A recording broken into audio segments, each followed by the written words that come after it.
La cámara sangrienta de Angela Carter.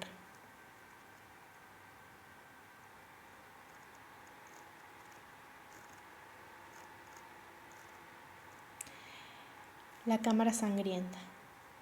Recuerdo que aquella noche yací despierta en el coche cama en un estado de tierna y deliciosa agitación, con las mejillas ardiendo contra el impecable lino de la almohada y el corazón imitando en sus latidos los grandes pistones que empujaban innecesariamente el tren que me arrastraba lejos de París, lejos de la infancia, lejos de la blanca y recluida quietud del piso de mi madre, hacia el país imprevisible del matrimonio.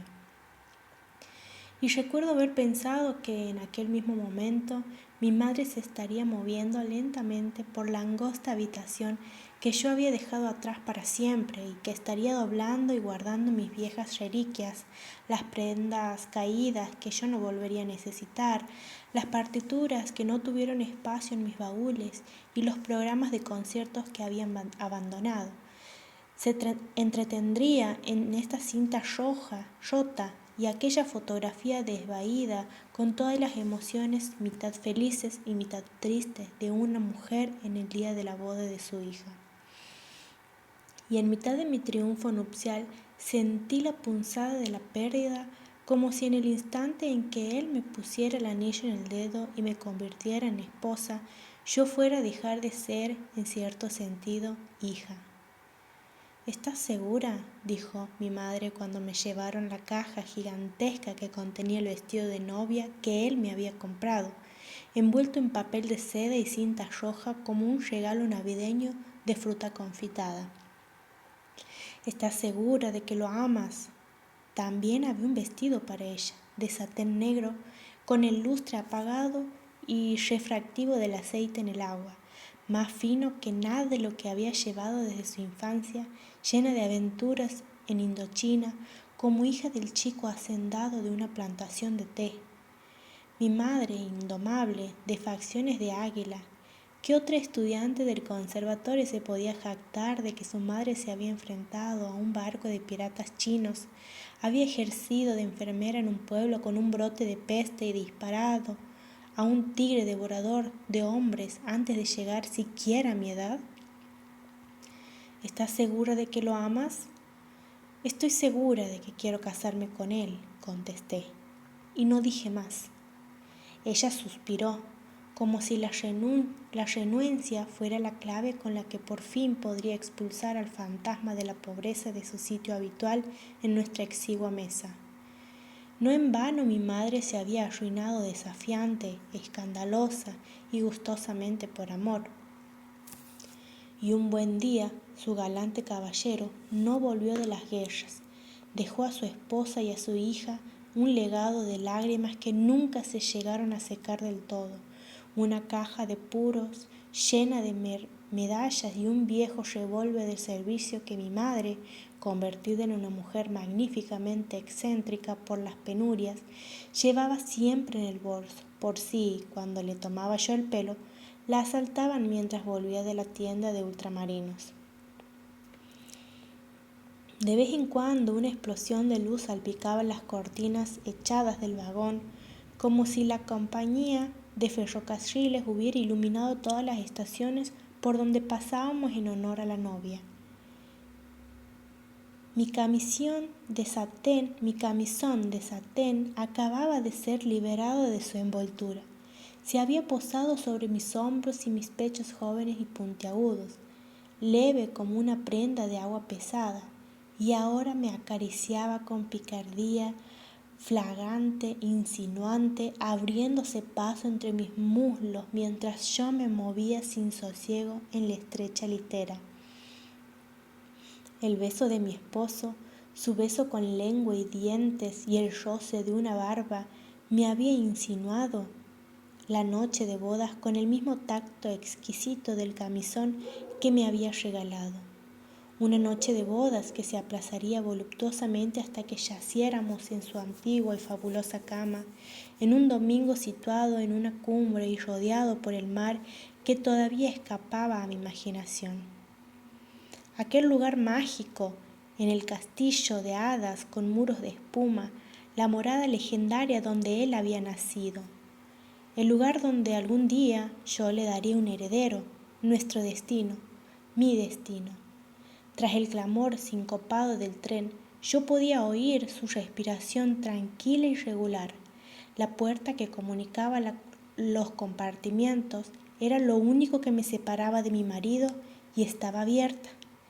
Si me incorporaba un poco, mis ojos podían ver la oscura y leonina forma de su cabeza y mi nariz captar una ráfaga del opulento olor masculino a cuero y especias que siempre lo acompañaba y que a veces durante el noviazgo había sido la única pista de su paso por el salón de mi madre, porque a pesar de ser un hombre grande, caminaba con tanta suavidad como si sus zapatos tuvieran la suela de terciopelo, como si sus pisadas convirtieran la alfombra en nieve.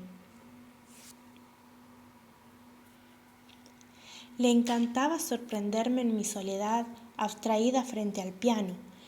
Les pedía que no anunciaran su presencia y a continuación abría silenciosamente la puerta. Se acercaba sigilosamente por detrás con un ramo de flores de invernadero o una caja de marrón glace que dejaba sobre las teclas y me tapaba los ojos con las manos mientras yo seguía perdida en un preludio de Debussy. Pero ese aroma a cuero especiado lo traicionaba siempre. Tras mi desconcierto inicial me veía obligada a fingirme sorprendida para no decepcionarlo. Era mayor que yo, mucho mayor que yo. Tenía pinceladas de plata en la oscura melena, pero su extraño, tosco y casi serio rostro no mostraba las arrugas de la experiencia. Más bien parecía que la experiencia lo hubiera suavizado, como una piedra en una playa, erosionada sus fisuras por las sucesivas mareas. Y en ocasiones ese rostro, en calma, cuando él me oía tocar alguna pieza, con los pesados párpados echados sobre unos ojos que siempre me habían perturbado por su falta de luz, aquel rostro me parecía una máscara. Yo tenía la sensación de que su rostro real, el rostro que verdaderamente reflejaba la vida que había llevado en el mundo antes de que nos conociéramos, antes incluso de que yo naciera, estaba oculto bajo esa máscara, o si no en otra parte, como si hubiera dejado a un lado el rostro con el que había vivido durante tanto tiempo para ofrecer a mi juventud un rostro sin la marca de años. Y en otra parte yo podría verlo sin máscara, en otra parte, pero ¿dónde? Quizá en aquel castillo hacia el que nos llevaba el tren, aquel castillo maravilloso donde había nacido. Nos abandonó su pesada y carnosa compostura, ni siquiera cuando me pidió que me casara con él y yo dije sí. Sé que parecerá una analogía peculiar, comparar a un hombre con una flor, pero a veces me pareció un lirio, sí, un lirio, en posesión de la extraña e inquietante calma de un vegetal consciente, con uno de esos lirios fúnebres, con cabeza de cobra, cuyos pétalos blancos y rizados son tan gruesos y tensamente flexibles al tacto como el papel vitela. Cuando le dije que me casaría con él, no se movió ni un músculo de su cara, pero soltó un suspiro largo y apagado. Yo pensé, cuánto me debe de desear, y sentí como si el peso imponderable de su deseo fuera una fuerza que yo no podría resistir, no en virtud de su violencia, sino por su propia gravedad. Ya había dispuesto el anillo en una caja de cuero forrada de terciopelo carmesí, un ópalo rojo del tamaño de un huevo de paloma, engarzado a un intrincado círculo de oro viejo y oscuro. Mi vieja niñera, que seguía viviendo con mi madre y conmigo, entrecerró los ojos con recelo. Dijo que los ópalos daban mala suerte. Pero ese ópalo había sido el anillo de su madre, de su abuela, de la madre de su abuela, un regalo de Catalina de Medici a uno de sus antepasados. Todas las novias que llegaban al castillo lo llevaban puestos en todas las épocas. ¿Y qué habían hecho?, preguntó la vieja groseramente. ¿Se lo habían dado a sus otras esposas y se lo habían quitado después? Pero era un snob. Ocultaba su alegría incrédula por mi golpe matrimonial. Yo era su marquesita, tras una fachada criticona. Anda, ven aquí, me tocó. Yo me encogí de hombros y le di la espalda con aspereza. No quería recordar que él había amado a otras mujeres antes que a mí, aunque la conciencia de ese hecho con frecuencia pusiera a prueba mi gastada confianza en las madrugadas. Yo tenía 17 años y no sabía nada del mundo. Mi marqués se había casado antes, más de una vez, y aún me desconcertaba un poco que después de esas otras me hubiera elegido a mí. De hecho, ¿no seguía de luto por su última mujer? Mi vieja niñera chasqueó la lengua.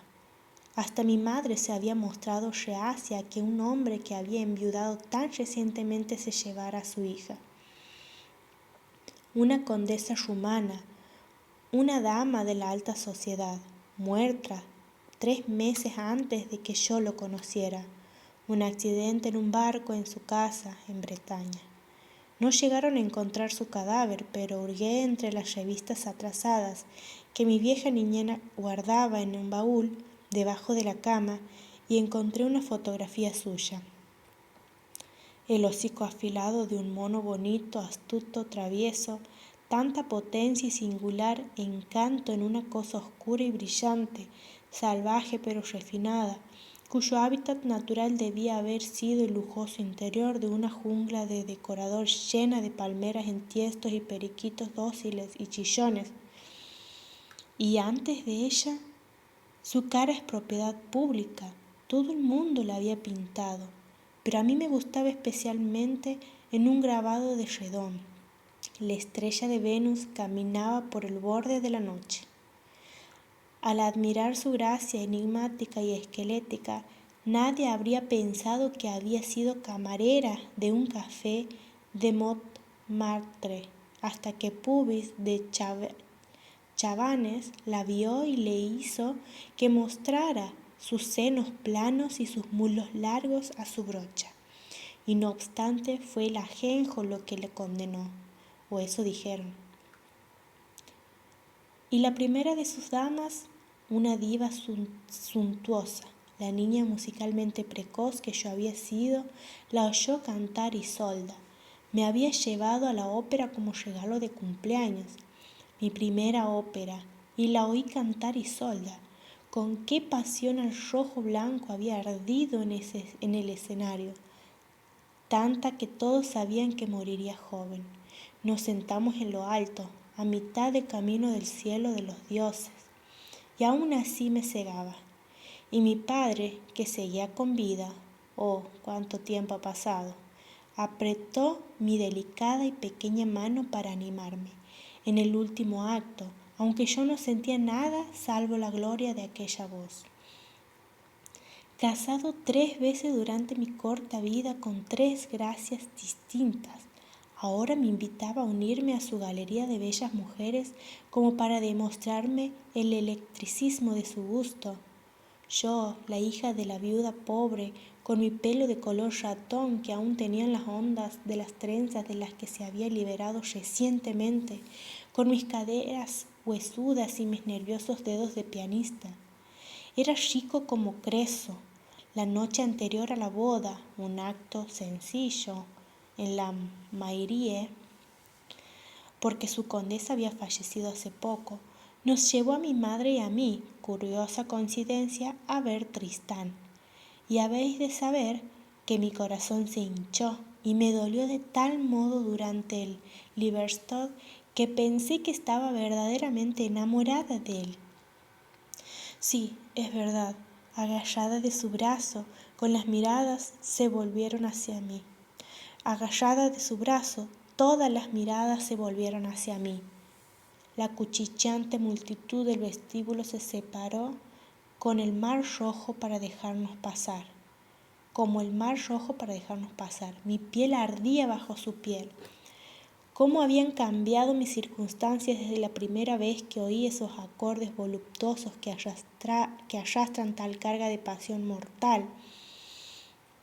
En el extracto nos sentamos en una salita, en sillones de terciopelo rojo, y un lacayo de peluca trenzada nos trajo una cubeta de plata con champán helado. Cuando la espuma rebasó el borde de mi copa y me empapó los dedos, yo pensé, tengo más de lo que necesito. Y llevaba un vestido de Poiret. Había convencido a mi reacia madre para que le permitiera comprarme la ajuar. En caso contrario, ¿qué habría llevado yo?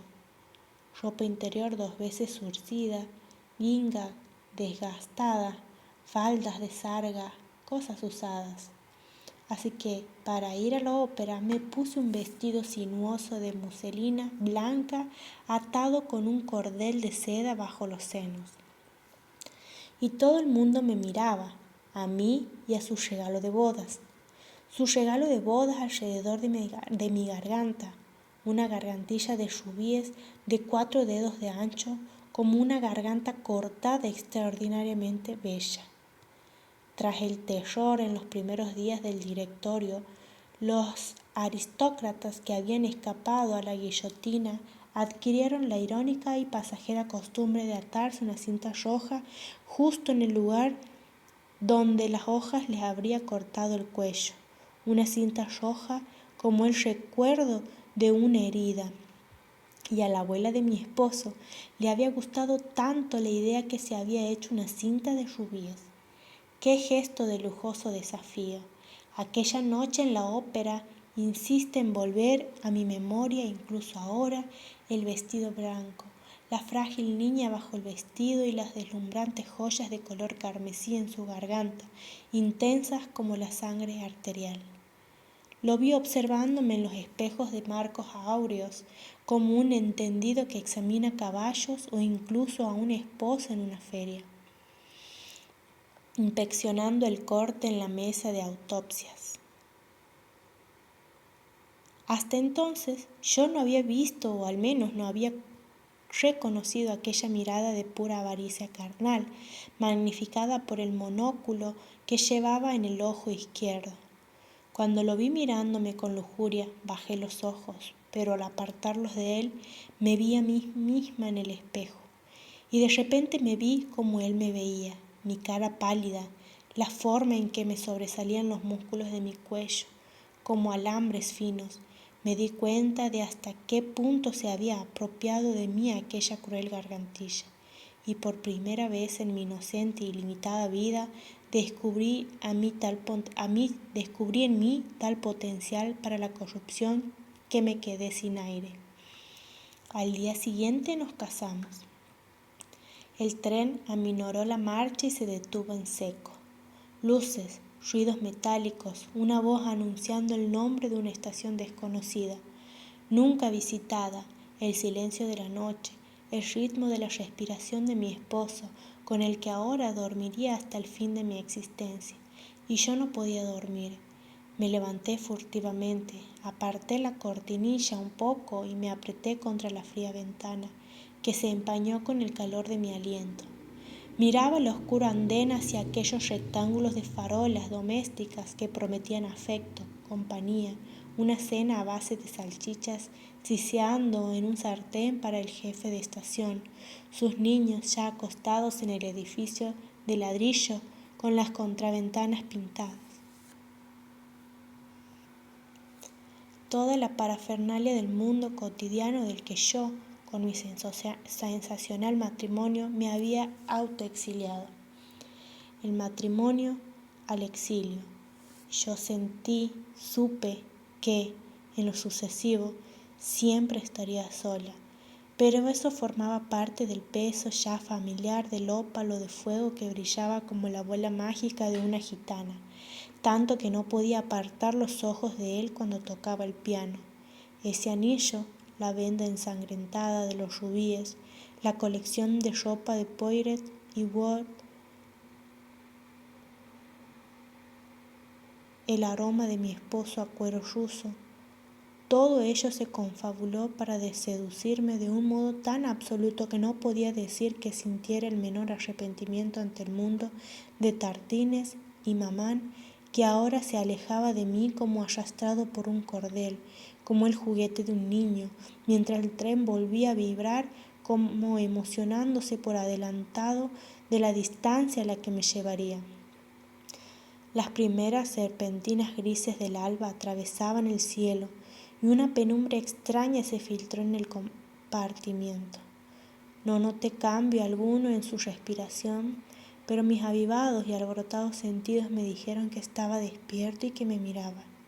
Un hombre enorme, un hombre gigantesco y sus ojos oscuros e inmóviles como los ojos de los antiguos egipcios pintados en sus sarcófagos, clavados en mí. Sentí una tensión en la boca del estómago al ser observada en aquel silencio. Raspó una cerilla. Estaba encendiendo un Romeo y Julieta ancho como el brazo de un bebé. Pronto, dijo con su voz resonante como el tañido de una campana, y yo sentí de súbito una aguda premonición de horrores que solo duró mientras ardió la cerilla y vi la blanca y ancha cara de mi esposo como si flotara por encima de las sábanas, separadas del cuerpo e iluminada desde abajo como una grotesca máscara de carnaval. Luego la llama se apagó y el puro brillo y llenó el compartimiento con una fragancia reminiscente que me hizo pensar en mi padre, en cómo me abrazaba entre la cálida nube de un habano cuando yo era niña, antes de besarme, de abandonarme y de morir. En cuanto mi marido me ayudó a bajar del alto escalón del tren, noté la salinidad líquida del océano. Era noviembre, los árboles raquíticos por los vendavales del Atlántico estaban sin hojas y el apeadero en soledad, vacío, salvo por la presencia de un chofer con polainas de cuero que esperaba mansamente junto a un pulcro y negro automóvil. Hacía frío, me arropé con mis pieles, un abrigo blanco y negro con anchas listas de armiño y marta y un cuello desde el que mi cabeza se alzaba como el cáliz de una flor silvestre.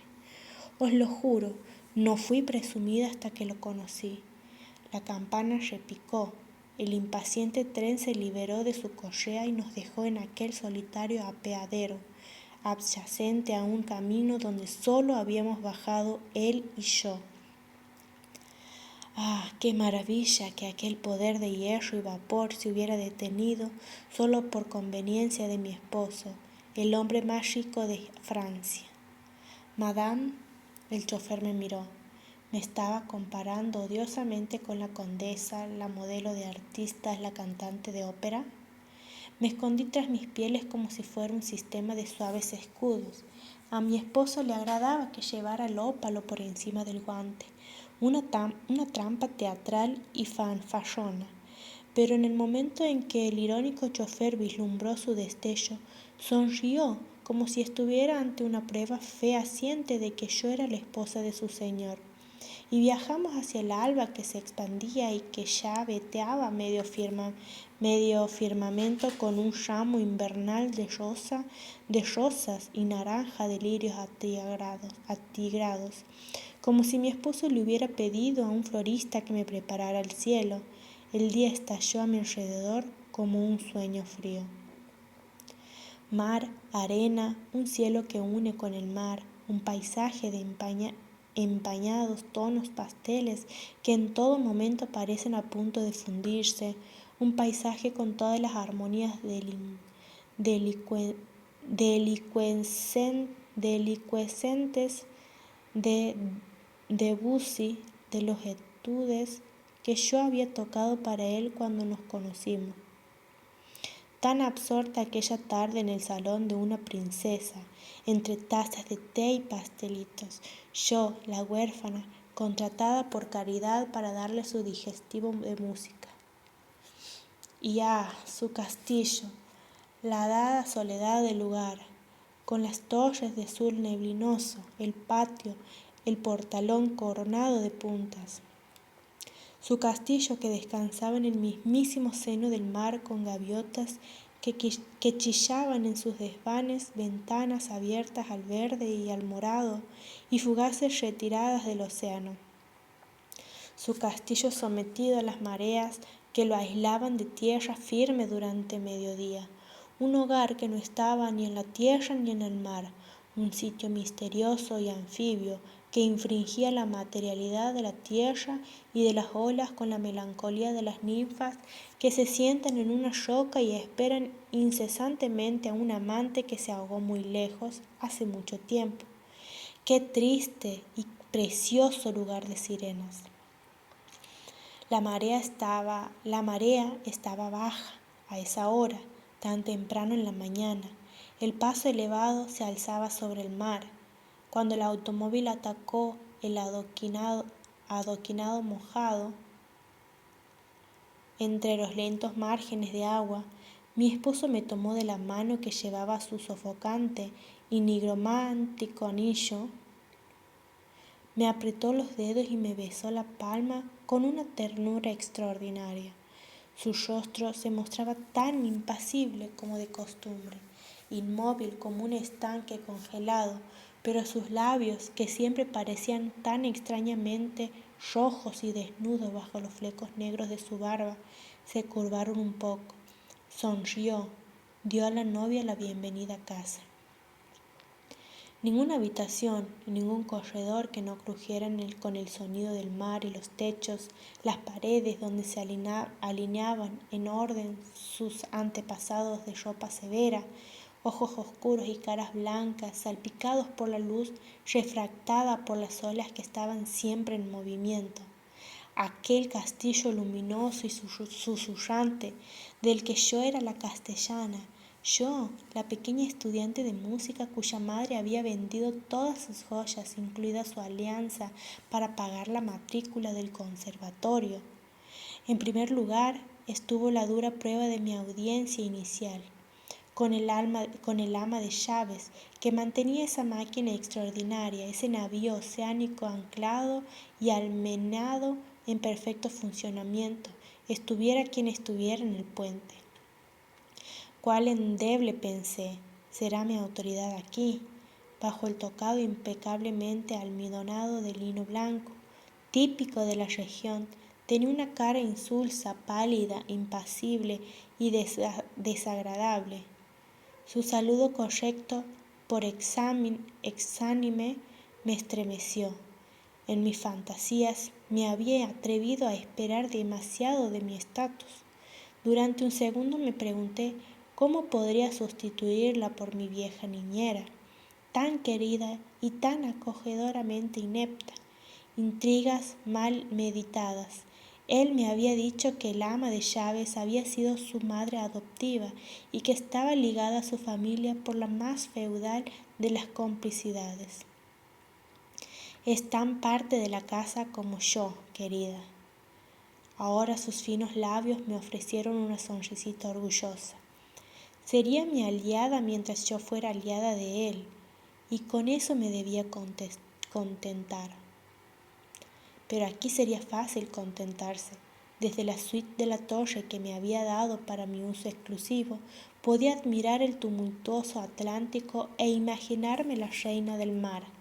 En la sala de música había un bedstein para mí y en la pared otro regalo de bodas, una primitiva pintura flamenca de Santa Cecilia en su órgano celestial.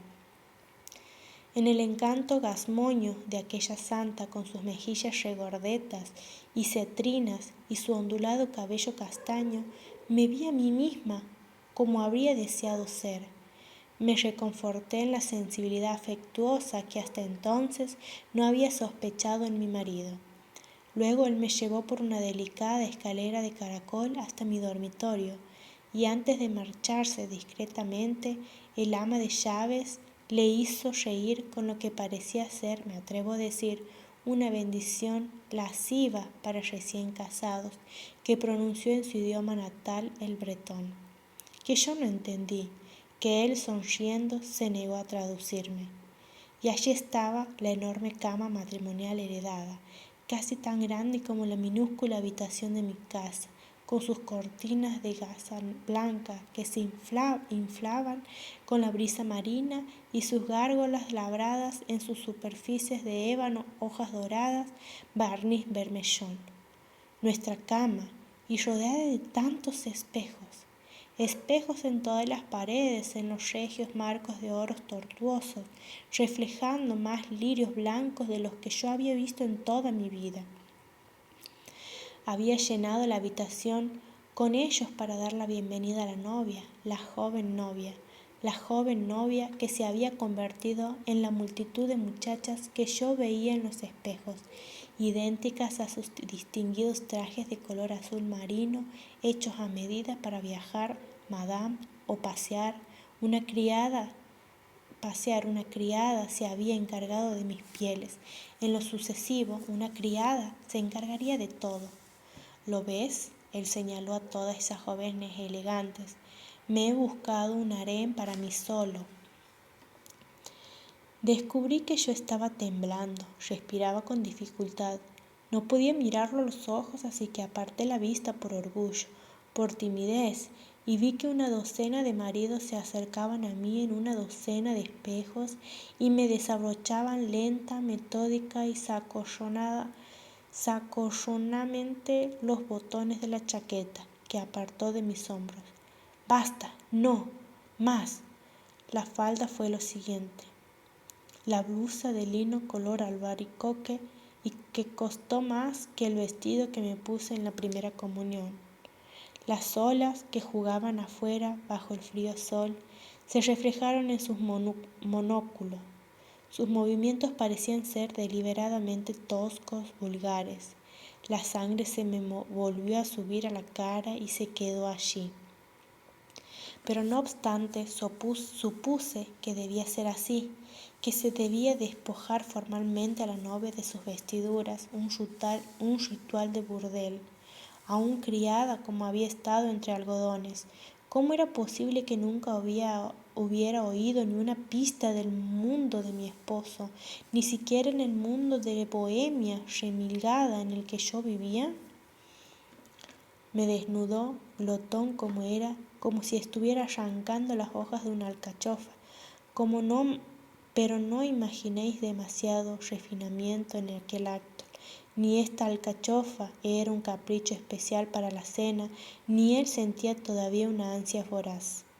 Se acercó a su familiar capricho con un apetito cansado, y cuando no quedó nada salvo mi corazón palpitante y escarlata, vi en un espejo la imagen viva de un aguafuerte de Robs perteneciente a la colección de mi esposo, que me había enseñado cuando nuestro compromiso matrimonial nos permitió quedarnos a solas.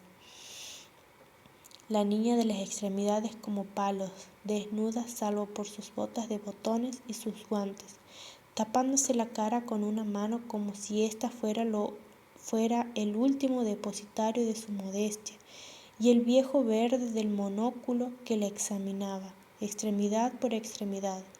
Él en su traje londinense, ella desnuda como una chuleta de cordero.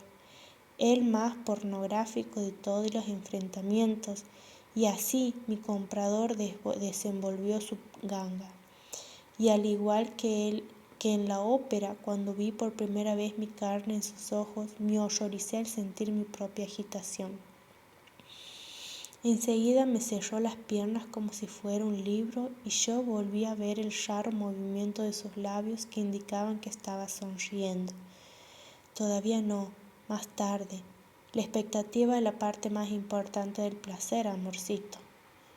Y yo empecé a temblar como un pura sangre antes de una carrera, pero también con una especie de miedo porque sentí una extraña e impersonal excitación ante la idea del amor y al mismo tiempo una repugnancia que no podía reprimir ante la blanca y grosera carne de mi marido, tan parecido a los brazados de lirios de agua que llenaban los grandes jarrones de cristal de mi dormitorio.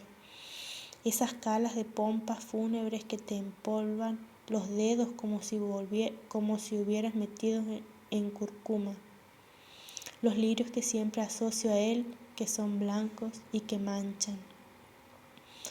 Esa escena de una vida voluptuosa terminó de forma abrupta. Resultó que tenía negocios que atender, sus propiedades, sus empresas. ¿Hasta en tu luna de miel? Hasta en mi luna de miel, respondieron los labios rojos que me besaron antes de que él me dejara solas con los sentidos desconcertados. Un roce húmedo y sedoso de su barba, una insinuación de la punta afilada de su lengua. Contrariada, me puse un negligé de puntilla para tomar el pequeño desayuno de chocolate caliente que la doncella me llevó. Después, siendo como era para mí una segunda naturaleza, no encontré más sitio a donde ir que la sala de música, donde me senté delante de mi piano. Sin embargo, de mis dedos solo surgió una serie de acordes disonantes fuera de tono, solo un poco desafinados, pero yo había sido agraciada con una sensibilidad perfecta y no soporté la idea de tocar más. La brisa marina es mala para los pianos. Precisaremos de un afinador residente en el castillo si he de continuar con mis estudios. Cerré la tapa de golpe, en un pequeño acceso de furia y decepción. ¿Qué puedo hacer ahora? ¿Qué dedicaré las largas horas iluminadas por el mar hasta que mi esposo se acueste conmigo? Me estremecí al pensar en eso. Su biblioteca parecía ser la fuente de su habitual olor a cuero ruso. Fila tras fila de ejemplares forrados en becerro, aceitunados y marrones, con letras doradas en los lomos y los de tamaño octavilla, forrados en un tafilete brillante y escarlata. Un sofá de cuero con botones profundamente hundidos, un atril tallado en forma de águila con las alas extendidas que sostenía un ejemplar de El allá lejos de Huysmans. Era de alguna edición reservada y súper exquisita y lo habían encuadernado como si fuera un misal en latón y con gemas de cristales de colores.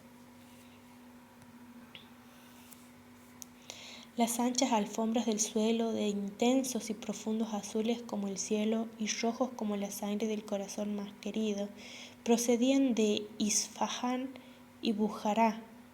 Los oscuros paneles relucían, se oían la arrulladora música del mar y un fuego con leña de manzano. Las llamas se reflejaban y titilaban en una vitrina de puertas de cristal sobre los lomos de los libros aún prietos y nuevos que contenía. Elifas Leví, cuyo nombre no me resultó familiar.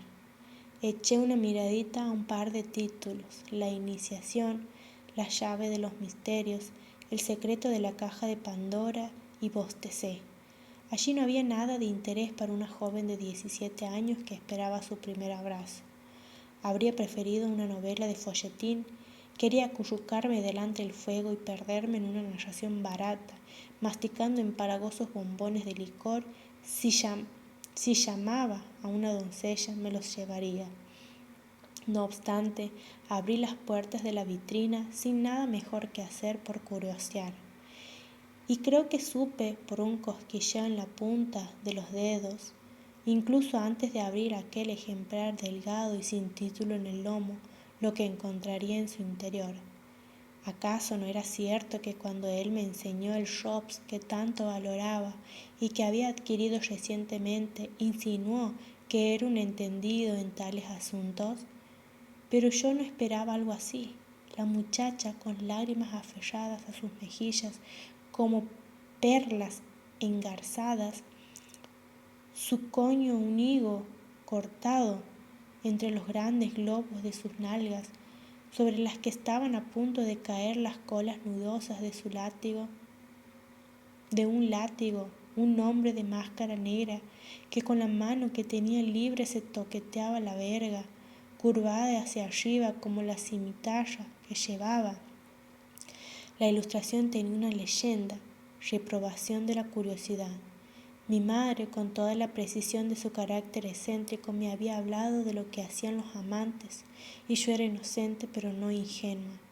Según la guarda del libro, las aventuras de Eulalia en el Harán harén del gran turco, una rara pieza de coleccionista, se había impreso en Ámsterdam en 1748. ¿Sería que algún antepasado suyo lo había adquirido en aquella ciudad norteña? ¿O lo habría comprado mi esposo en alguna de las polvorientas y pequeñas librerías de la orilla izquierda, donde un viejo te escruta tras unos anteojos de 2 dedos de ancho, desafiante a inspeccionar su mercancía? Pasé las páginas esperando sentir miedo. Los grabados eran herrumbrosos. Encontré otro agua fuerte. Inmolación de las esposas del sultán. Por lo que vi en aquel libro, comprendí lo suficiente como para soltar un grito ahogado. Hubo una cáustica intensificación del olor a cuero que bañaba la biblioteca. La sombra de mi esposo cayó sobre la masacre. Mi monjita ha encontrado el libro de oraciones, ¿verdad?, preguntó con una curiosa mezcla de sarcasmo y placer. Luego, al ver mi doloroso y febril desconcierto, soltó una carcajada, me arrancó el libro de las manos y lo dejó en el sofá. ¿Es que esas láminas tan terribles han asustado a la niña? La niña no debería jugar con juguetes de mayores hasta que haya aprendido a manejarlos, ¿no crees? Entonces me besó, y esta vez sin reticencias. Me besó y me puso una mano imperativa en un seno, por debajo de la vaina del encaje. Yo di un traspié en la sinuosa escalera que llevaba al dormitorio, a la áurea cama de madera tallada donde él habría sido concebido. Farfullé totalmente. Todavía no hemos almorzado y además estamos a plena luz del día. Así te veré mejor. Me hizo ponerme la gargantilla, la reliquia familiar de una mujer que había escapado del acero. Con dedos temblorosos me abroché el objeto alrededor del cuello. Estaba frío como el hielo y me dio un escalofrío. Él me enroscó el pelo con una coleta y la alzó por encima de mis hombros para acceder mejor al sedoso surco de detrás de mis orejas y besarlo, lo cual me estremeció. Y también besó los resplandecientes rubíes. Lo besó antes de besar mi boca. Embelesado recitó. De su atavío conservó solo sus sonoras alhajas. Una docena de esposos empaló a una docena de esposas mientras las lloriqueantes gaviotas se columpiaban en trapecios invisibles en el aire vacío del exterior. Volví en mí debido al insistente timbre del teléfono. Él yacía a mi lado derribado como un roble, respirando estentóreamente como si hubiera estado luchando conmigo. En el transcurso de aquel combate unilateral, yo había visto que su sepulcral compostura se hacía añicos como un jarrón de porcelana arrojado contra una pared. Yo le había oído gritar y blasfemar en el orgasmo. Yo había sangrado. Tal vez lo había visto sin su máscara o tal vez no, pero me había quedado infinitamente alborotada por la pérdida de mi virginidad. Recuperé el aplomo, me incliné sobre el aparador de cloisonné que ocultaba el teléfono y levanté el auricular. Era su agente de Nueva York, urgente. Lo desperté, me di la vuelta y cerré los brazos sobre mi cansado cuerpo. Su voz zumbó como un enjambre de distantes abejas. Mi esposo con tanto amor había llenado mi dormitorio de lirios hasta convertirlo en algo semejante a una sala de embalsamar. Aquellos lirios somnolientos que agitaban sus pesadas cabezas, distribuyendo su reminiscencia insolente y suntuosa de carne mimada. Cuando terminó de hablar con su agente, se giró hacia mí y acarició la gargantilla de rubíes que me mordía el cuello, pero lo hizo con tanta ternura que soporté el dolor. y luego me acarició los senos. Querida mía, mi amorcito, mi niña, ¿he hecho daño a esa mujer?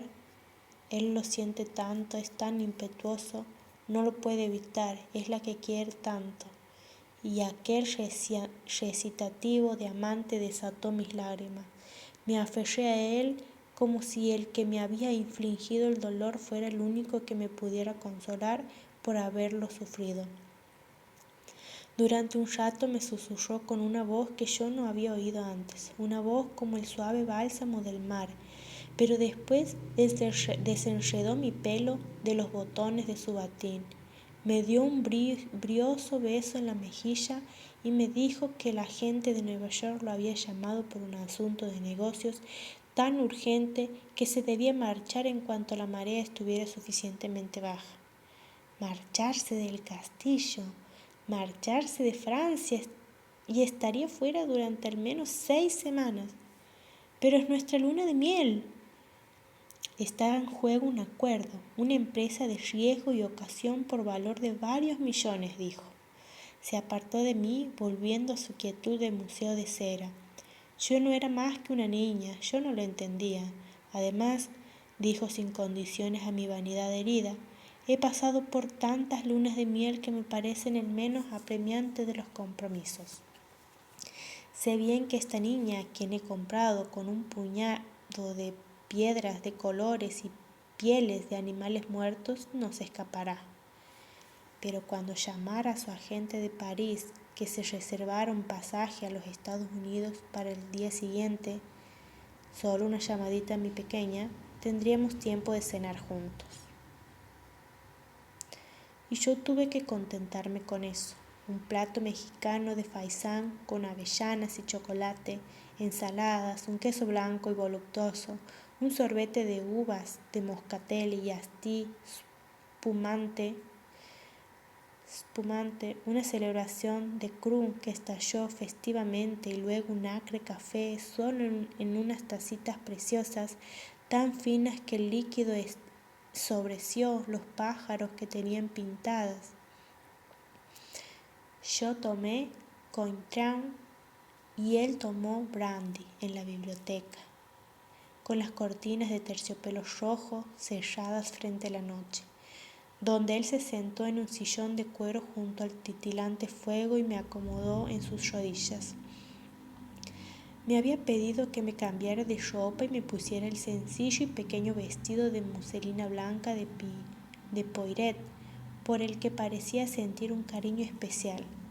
Dijo que mis senos se atisbaban a través de la ligerísima tela como suaves y pequeñas palomas blancas que durmieran con un rosado ojo abierto. Pero no permitiría que me quitara la gargantilla de rubí, que cada vez me resultaba más incómoda, ni que me recogiera mi cascada de pelo, el signo de una virginidad tan recientemente desgallada que seguía siendo una dolorosa presencia entre nosotros. Pasó los dedos por mi cabello hasta que me estremecí. Yo dije, lo recuerdo muy poco. La doncella ya habrá cambiado las sábanas, declaró. No colgaremos las sábanas ensangrentadas en la ventana para demostrar a Gran Bretaña que eres virgen, no en estos tiempos civilizados, pero debes saber que habría sido la primera vez en todas mis vidas de casado que podría haber enseñado esa bandera a mis interesados arrendatarios. En ese momento comprendí con gran sorpresa que era mi inocencia lo que había cautivado, la música silenciosa, dijo él, de las muchas cosas que yo desconocía, como tocar la terraza de las audiencias al claro de la luna en un piano con teclas de éter. Debéis recordar lo inquieta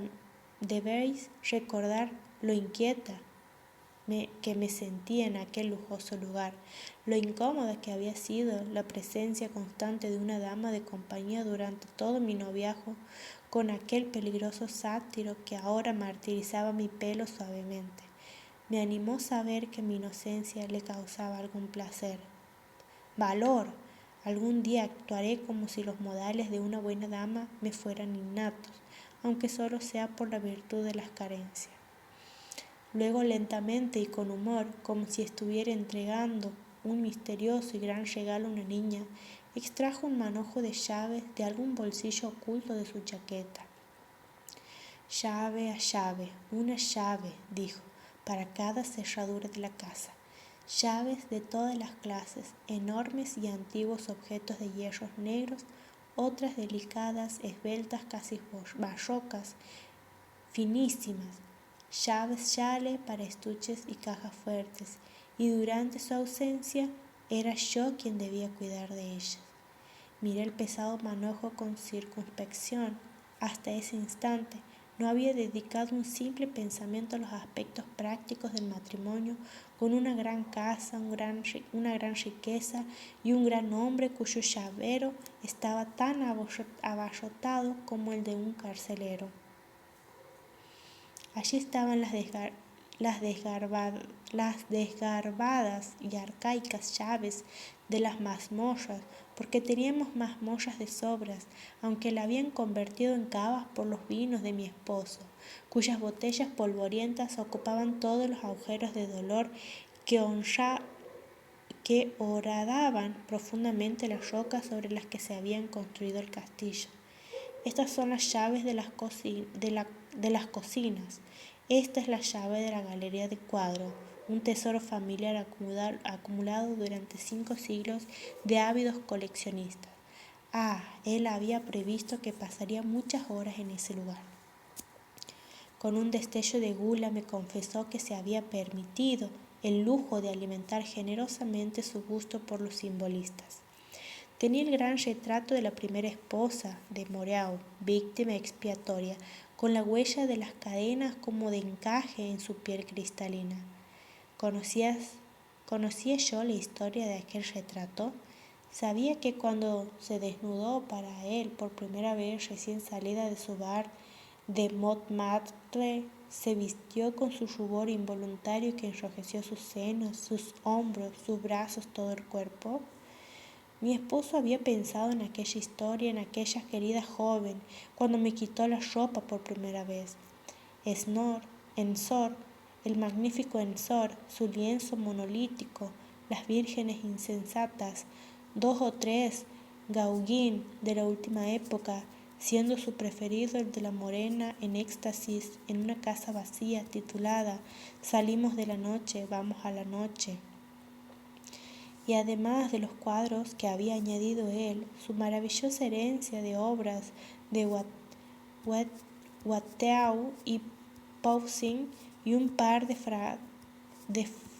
Fragonard muy especial, adquiridos por un antepasado licencioso que, según se decía, había posado personalmente junto a sus 2 hijas para la brocha del maestro. Entonces interrumpió bruscamente su catálogo de tesoros. Tú, fina y blanca cara, Cherry, dijo él como si me viera por primera vez. Tu fina y blanca cara, una promesa de libertinaje que solo un entendido podría detectar. Un leño se hundió en el fuego provocando una cascada de chispas.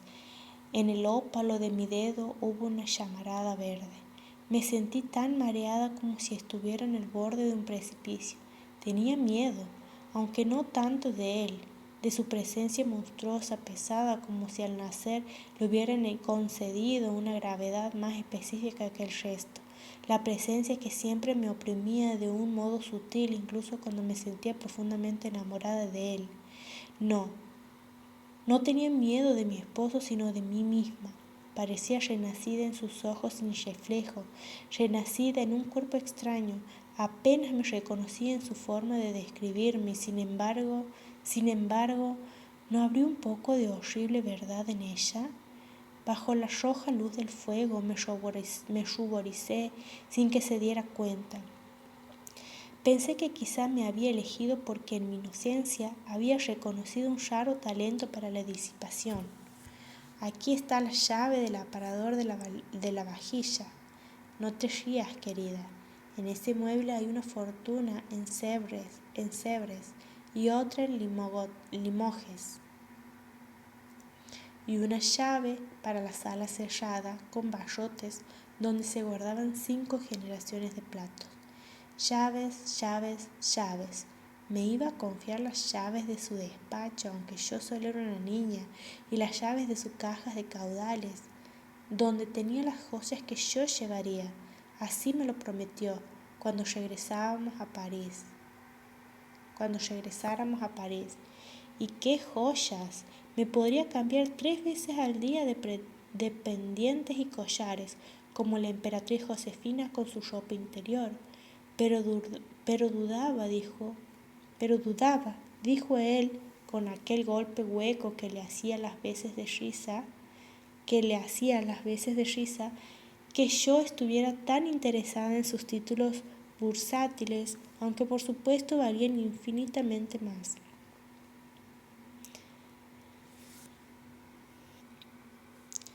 Desde el exterior de nuestra intimidad hogareña me llegó el sonido de la marea que se estaba retirando de los adoquines del paso. Se acercaba el momento de que me dejara. En su manojo solo quedaba una llave por mencionar y dudó sobre ella. Durante un segundo pensé que la separaría de sus hermanas, se la guardaría en el bolsillo y se la llevaría con él. ¿Qué es esa llave?, pregunté, porque el contacto con mi esposo me había vuelto audaz. Es la llave de tu corazón, dámela. Alzó un brazo y la sacudió tentadoramente por encima de mi cabeza, lejos del alcance de mis deseosos dedos. Las comisuras arrugadas de aquellos labios rojos y desnudos esbozaron una sonrisa. «Ay, no», dijo, «no es la llave de mi corazón, es más bien la llave de mi infierno». La dejó en la anilla y sacudió musicalmente el manojo como si fuera un carrillón. Después lanzó el tintineante montón de llaves a mi regazo. El frío metal me heló los muslos a través del fino vestido de muselina. Él se inclinó y me dio un beso en la frente enmascarado por su aro. Todo hombre debería ocultar un secreto aunque solo sea uno, a su esposa, dijo. Prométeme esto, mi pálida concertista de piano. Prométeme que usarás todas las llaves del llavero menos la pequeña que te he enseñado al final. Juega con lo que quieras, joyas, vajillas de plata, haz barquitos de papel con mis acciones si eso te satisface, y haz que zarpen hacia América en mi busca. Todo es tuyo y todo está abierto para ti, excepto la cerradura que abre esa llave, aunque solo es la llave de una habitación pequeña que está al pie de la torre oeste, al final de un estrecho y oscuro corredor lleno de telarañas que se te pegará al pelo y te asustarás si te aventuras por él. Encontrarías tan aburrida esa habitación, pero si me amas debes prometer que la dejarás en paz. Solo es un estudio privado, un escondrijo, un cubil, como dicen los ingleses, al que a veces voy en las infrecuentes pero inevitables ocasiones en las que el yugo del matrimonio me pesa demasiado sobre los hombros. Voy allí, como seguro que comprendes, para saborear el raro placer de imaginarme soltero. Hubo un leve destello en el patio cuando, envuelto en mis pieles, lo acompañé a su automóvil. Sus últimas palabras fueron que había llamado por teléfono a tierra firme para aumentar el personal con un afinador de pianos y que ese hombre llegaría al día siguiente para asumir sus funciones. Me abrazó contra su pecho de vicuña y una vez se marchó en el coche. Me había quedado adormilada por la tarde y ahora no podía dormir. Me dediqué a dar vueltas y más vueltas en la ancestral cama antes que otro amanecer decoloró la docena de espejos, irisados por los reflejos del mar. El perfume de los lirios entumecía mis sentidos. Cuando pensé que, a partir de entonces, compartiría siempre esas sábanas con un hombre cuya piel contenía ese amargo pegajoso de humedad, con la de un sapo, sentí una vaga desolación ante el hecho de que, en mí, una vez cerrada, mi femenina herida, se hubiera despertado un antojo mareante como el deseo que sentían las embarazadas de probar carbón, tiza o comida en mal estado, el de volver a gozar de sus caricias. A fin de cuentas, no me había insinuado en su carne, en sus palabras y en su expresión las mil y miles de intersecciones barrocas de la carne con la carne. Estaba en la cama con un compañero desvelado, mi oscura y recién nacida curiosidad. Estaba sola en la cama y anhelaba a mi esposo, y mi esposo me asqueaba. ¿Habría joyas suficientes en sus cajas caudales como para indemnizarme por ese aprieto? ¿Serían las riquezas de aquel castillo una recompensa suficiente a cambio de la compañía del libertino con quien las debía compartir? ¿Y en qué consistía exactamente la naturaleza del terror ambulante que sentía hacia aquel ser misterioso que para demostrar su dominio sobre mí me había abandonado en mi noche de bodas? Me senté en mi cama, bajo la máscara sarcástica de la gárgola, talladas que se alzaban sobre mí, divididas por un amanecer montaraz. Me habría abandonado, no por Wall Street, sino por una amante solícita que estaba quién sabe dónde y que sabía darle placer mucho mejor que una niña cuyos dedos solo se habían ejercitado hasta entonces en las prácticas de escalas y arpegios. Lentamente me calmé y me recosté en el montón de cojines y consciente de que el susto de celos que me acababa de dar a mí misma no carecía de un pequeño tinte de alivio. Por fin, mientras la luz del sol llenaba el dormitorio y espantaba mis preocupaciones, el sueño me pudo. Mi último pensamiento antes de quedarme dormida fue para el alto jarrón de lirio junto a la cama, cuyo ancho cristal distorsionaba sus gordos tallos de tal forma que parecían brazos cortados que se mecían ahogados en un agua verdosa. Café y croissant, para consolar este solitario despertar nupcial, deliciosos, y también miel, un trozo de panal en un platillo de vidrio. La doncella exprimió el aromático zumo de una naranja en una copa enfriada mientras yo la observaba al mediodía desde la perezosa cama de los ricos. Pero aquella mañana no me dio más que algún placer breve, excepto por las noticias de que el afinador de piano ya se había puesto a trabajar. Cuando la doncella me lo dijo, salté de la cama y me puse mi vieja falda de sarga y mi blusa de franela, ropa de estudiante con la que me sentía enormemente más cómoda que con cualquiera de mis elegantes nuevas prendas. Al terminar mis 3 horas de ensayo, hice llamar al afinador y le di las gracias. Era ciego, por supuesto, pero joven, de boca delicada y ojos grises que se clavaron en mí aunque no me podía ver. Era el hijo de un herrero del pueblo que estaba al otro lado del paso, un miembro del coro de la iglesia, cuyo buen sacerdote le había enseñado un negocio para que se pudiera ganar la vida. Todo de lo más satisfactorio.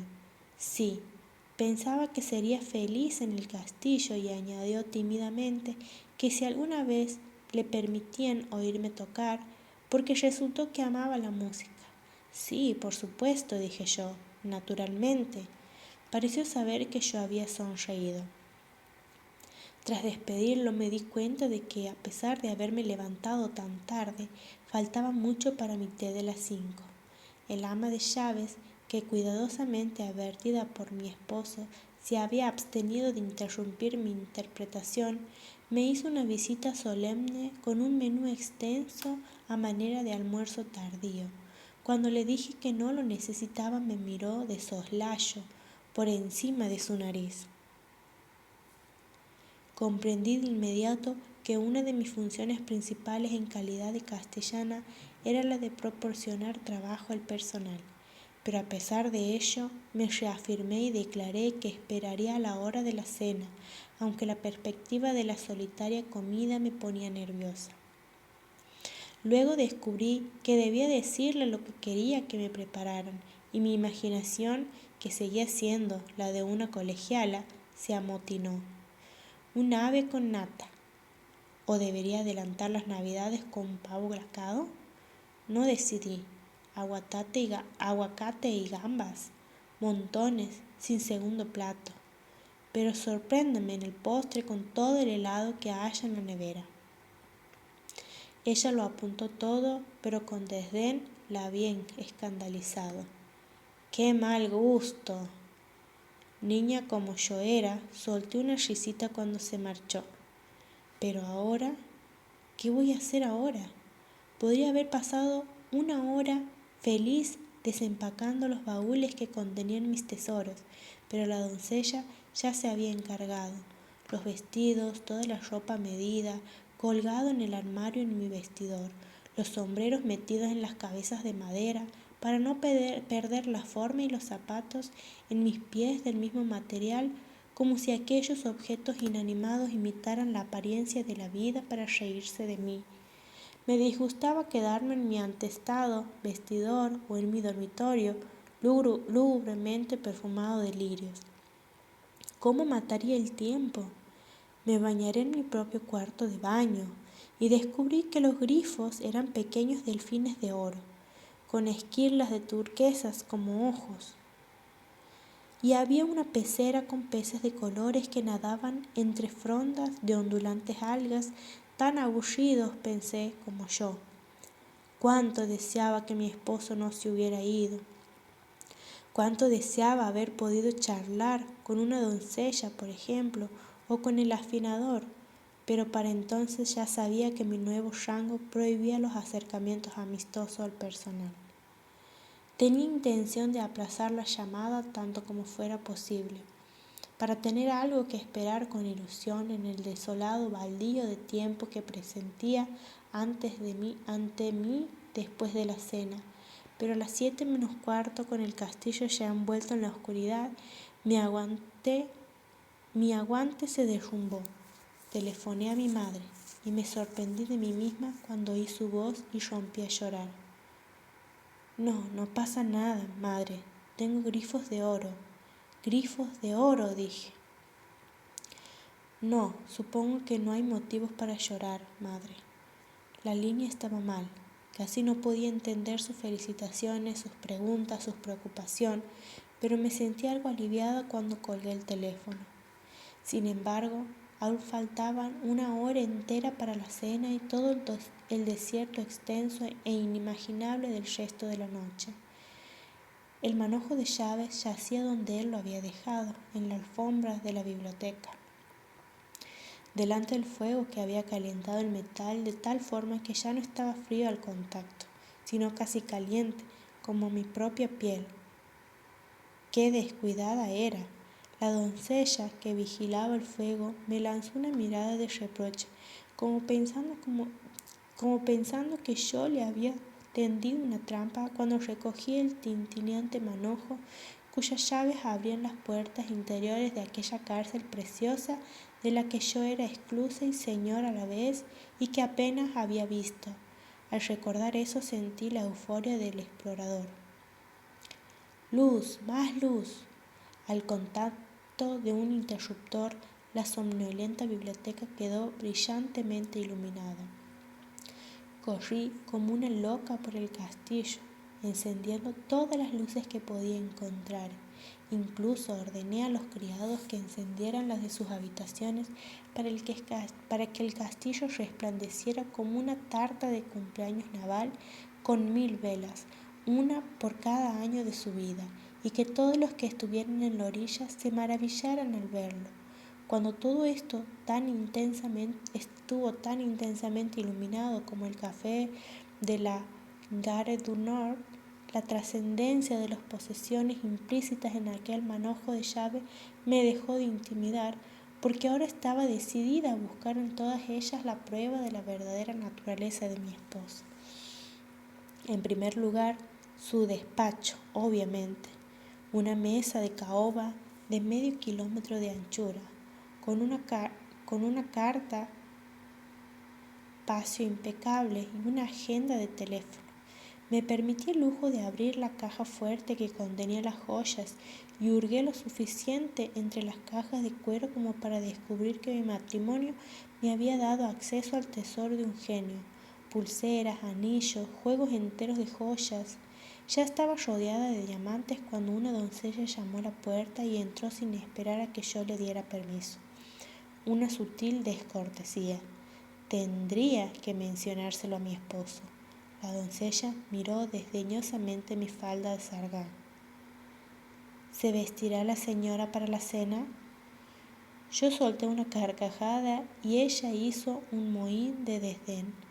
Era más señora que yo, pero imaginadlo, ponerme una de mis fantasías de Poiret, con turbantes enjollados y un aigret en la cabeza, encordado de perlas hasta el ombligo, para sentarme completamente sola en el aristocrático comedor, prescindiendo aquella gigantesca mesa de roble donde, según se creía, el rey Marco de Cornualles había alimentado a sus caballeros. Me fui calmando bajo su fría mirada de su desaprobación. Adopté las inflexiones crespas de la hija de un oficial. No me vestiría para cenar. De hecho, no tenía hambre para cenar. Debía decir a la cocinera que cancelara el festín que yo había pedido. ¿Podían llevar sándwich y café a la sala de música? No necesitaría de sus servicios esa noche. Masoin, madame. Por su tono apagado supe que los había decepcionado otra vez, pero no me importó. Estaba armada contra ellos por el destello del tesoro de mi esposo. Pero no encontraría su corazón entre las resplandecientes piedras preciosas. En cuanto la criada se fue, inicié un registro sistemático de los cajones de la mesa. Todo estaba en orden, así que no encontré nada, ni un garabato perdido en un sobre viejo, ni la desgastada fotografía de una mujer. Solo carpetas de correspondencias de negocios, las cuentas de las granjas, las facturas de los sastres y las cartas de amor de algunos financieros internacionales. Nada, y aquella ausencia de pruebas de su vida real me empezó a impresionar extrañamente. Me dije que, si se tomaba tantas molestias en ocultarlas, debía de tener mucho que ocultar. Su despacho era una sala singularmente impersonal. Daba a la parte interior, al patio, como si mi esposo quisiera dar la espalda al mar de sirenas para tenerle ideas claras mientras forzaba la quiebra de un pequeño empresario de Ámsterdam, o, lo pensé con un estremecimiento de desagrado, se metía en algún negocio en Laos que, por algunas referencias crípticas al entusiasmo que sentía por ciertas amapolas, en calidad de aficionado a la botánica, tenía que estar relacionado con el opio. ¿Su riqueza no alcanzaba para vivir sin la delincuencia? ¿O es que la delincuencia era su riqueza? En cualquier caso, vi lo suficiente como para apreciar su celo por el secreto. Tras volver la mesa de arriba abajo, tuve que dedicar un cuarto de hora a dejar cada carta en el mismo lugar donde la había encontrado. Mientras borraba las huellas de mi visita, metí la mano en un cajón pequeño y por casualidad debí tocar un resorte oculto, porque se abrió un segundo cajón dentro del cajón, y aquel cajón secreto contenía al fin una carpeta donde ponía personal. Yo estaba sola, salvo por mi reflejo en la ventana sin cortina. Tuve el breve pensamiento de que el corazón de mi marido, prensado como una flor carmesí fino como el papel de seda, descansaba en esa carpeta. Era muy delgada. Quizá habría deseado no encontrarla, la enternecedora y mal escrita nota que estaba garabateada en una servilleta de papel de la Coupole y que empezaba así: querido mío, arde en deseo de que llegue el día en que me hagas tuya por completo. La diva le había enviado una página de la partitura de Tristán el Liebestod con un garabato de 2 solitarias y enigmáticas palabras hasta que... Pero las más extrañas de aquellas cartas de amor era una postal con la imagen de un cementerio de pueblo, entre montañas, donde una especie de demonio de abrigo negro cavaba en una tumba con entusiasmo. La escena, ejecutada con la exuberancia escabrosa de Gran Guignol, tenía una leyenda. Escena típica transilvana, medianoche, día de todos los santos. Y por la otra cara un mensaje. Con motivo de este matrimonio con el descendiente de Drácula, recuerda siempre que el supremo y único placer del amor es la certeza de que uno está haciendo el mal. Toutes Amities. Una broma del peor gusto posible, porque ¿acaso no había estado casado con una condesa rumana? Y entonces recordé su linda y graciosa cara y su nombre, Carmila, mi predecesora, más reciente en el castillo, había sido al parecer la más sofisticada. Guardé la carpeta desembriagada. Nada en mi vida de amor y música de familia me había preparado para esos juegos de adultos, y no obstante eran pisadas sobre el ser de mi esposo que al fin me revelaban lo mucho que lo había amado, aunque no revelaba ningún buen motivo para ello. Pero aún quería saber más, y mientras cerraba la puerta y echaba el cerrojo, los medios para descubrir más cayeron ante mis ojos. Cayeron sin duda y con el estruendo de una cubetería, porque de algún modo mientras giraba la lustrosa cerradura ya me las ingenié para abrir la anilla de las llaves, de tal manera que éstas se soltaron y cayeron al suelo. Y la primera llave que recogí de aquel montón fue, por un golpe de suerte o de mala suerte, la llave de la habitación que él me había prohibido, la habitación que se reservaba para poder ir a ella cuando necesitaba sentirse soltero otra vez. Tomé la decisión de explorarla y sentí un leve surgimiento de mi mal definido temor a su seria asinesia. Es posible que entonces medio imaginara que existía la posibilidad de que me encontrara con su verdadero yo en el cubil, esperando a ver si yo le había obedecido, que él hubiera enviado una figura móvil de sí mismo a Nueva York, el enigmático y autosuficiente caparazón de su ser público, mientras el hombre real, cuya cara había vislumbrado yo en la tormenta del orgasmo, se mantenía ocupado con apremiantes asuntos personales en el estudio que tapaba al pie de la torre oeste detrás de la despensa. Pero de ser así, era fundamental que yo lo encontrara, que lo conociera, y estaba demasiado engañado por su afecto como para pensar que mi desobediencia pudiera disgustarlo de verdad. Saqué del montón